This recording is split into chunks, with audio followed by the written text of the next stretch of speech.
Lors du 17e Salon du Livre de Segor, la bande dessinée Vivre à en mourir a reçu le prix des lycéens, rencontre avec sa dessinatrice.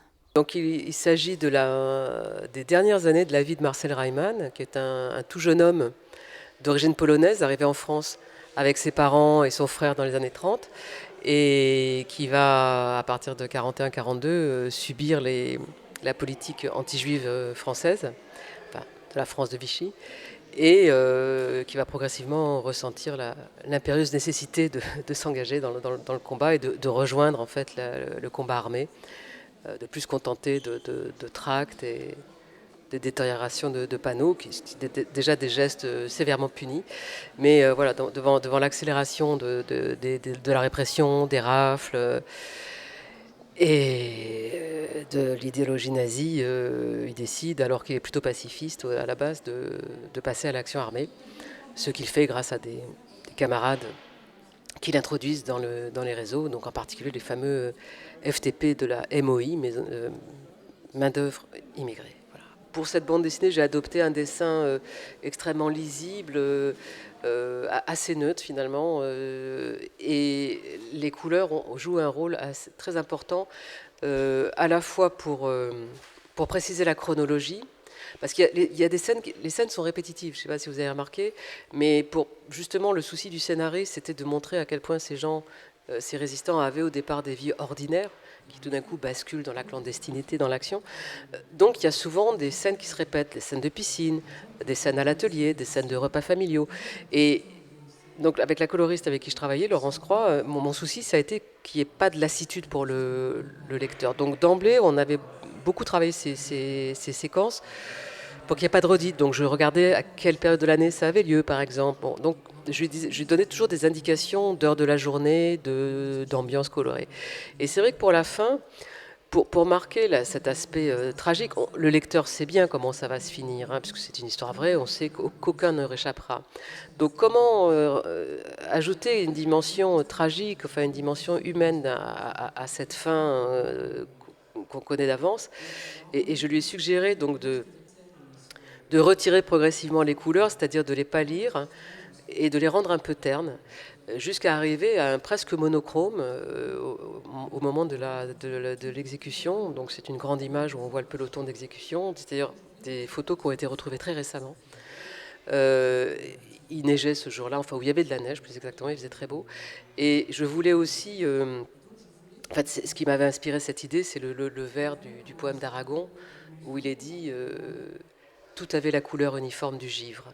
Et c'est ça qui, je me suis dit, tiens, c'est beau. Et c'est vrai qu'en hiver, il y a des lumières comme ça où toutes les couleurs sont très pâles. Et c'est comme ça que l'idée m'est venue, que je l'ai suggéré à la coloriste, qui a eu le talent de le faire d'une manière convaincante, hein. Et plusieurs personnes m'ont dit, ah là là, on avait la chair de poule à la fin. Je dis, oui, vous aviez froid parce qu'il n'y avait plus de couleurs. Alors, je crois que j'ai dû mettre un an et demi à peu près, hein, à le réaliser. Bon, je ne faisais pas que ça non plus, mais c'est un livre qui fait 92 planches quand même, donc c'est assez long.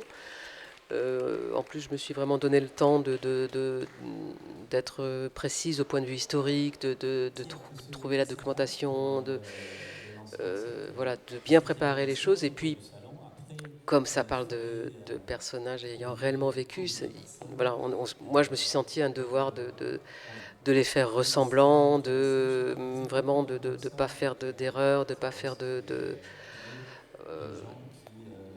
d'approximation, d'être dans une forme de respect quand même par rapport à la destinée je dis de ces gens parce qu'il y a donc Marcel et tout le groupe dont il fait partie, qui est plus connu sous le nom de groupe Manouchian, et dont une dizaine figurent sur l'affiche rouge. Mes rapports avec l'histoire sont compliqués par le fait que j'ai une très très mauvaise mémoire factuelle, hein, ce que je disais tout à l'heure. Et puis, en tout cas, en ce qui concerne les domaines que j'ai pu aborder en bande dessinée, en tout cas quand j'étais ma propre scénariste, c'était pas un genre vers lequel j'allais naturellement. Mais après, en fait, je suis allée un peu vite en disant que ça m'intéressait pas, parce que bien sûr que ça m'intéresse, et surtout l'histoire contemporaine.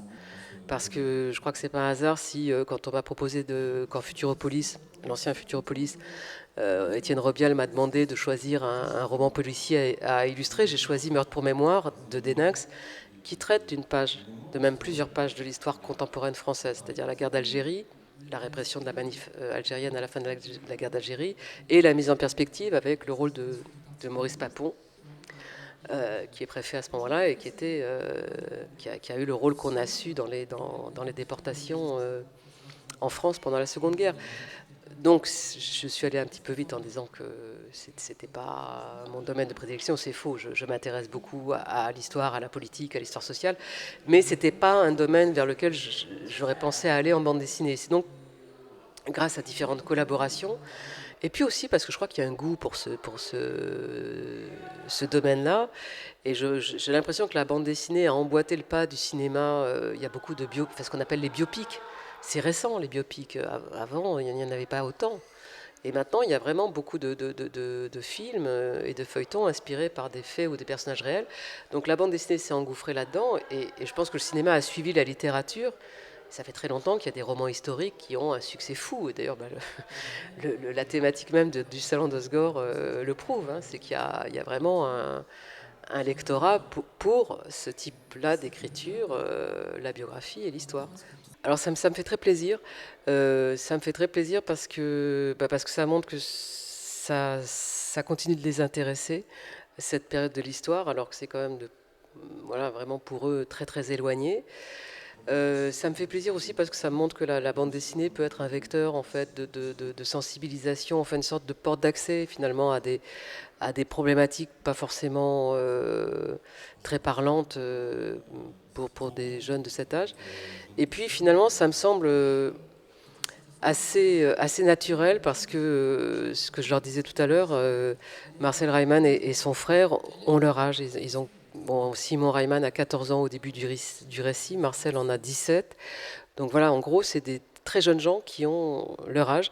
Et ça montre que les gamins d'aujourd'hui, qui heureusement ne sont pas confrontés aux mêmes horreurs que les jeunes des années 40, gardent ces questionnements présents à l'esprit, la question de l'engagement, de la décision de passer à l'acte, de mettre ses idées et ses actes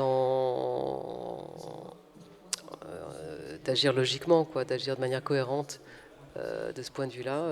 Donc pour toutes ces raisons, je suis vraiment contente. Formidable accueil, enthousiasme, incroyable préparation des lycéens. Ils m'ont complètement bluffé, quoi. Ils avaient pensé à tout. C'était hyper bien organisé. Ils prenaient la parole. Ça ne voyait même pas qu'ils mouraient de trac. Voilà, la chance de tomber sur un maire bédéphile, des adjoints bédéphiles, des enseignants amateurs de bande dessinée et persuadés que la bande dessinée est un bon outil pour aborder les choses autrement avec leur classe. Donc, moi, j'adore, quoi. J'adore pas seulement parce qu'ils ont choisi notre album, mais parce que voilà, ça fait du bien. On se dit qu'on a des gens qui apprécient le travail qu'on fait. C'est monacal, quoi. C'est un travail de bénédictin, la bande dessinée. Donc, c'est des mois et des mois qu'on passe tout seul à faire ces petits dessins. Pas dans sa cellule, mais dans son atelier, penché sur sa table. Et donc, c'est formidable quand ce genre d'occasion permet d'abord de découvrir un endroit magnifique. Moi, j'étais jamais venue à Osgore, je connaissais un peu la région, mais pas Osgore. Et puis, des gens adorables, enthousiastes. Super. Et en plus, un prix. Vivre à en mourir aux éditions Le Lombaro à découvrir.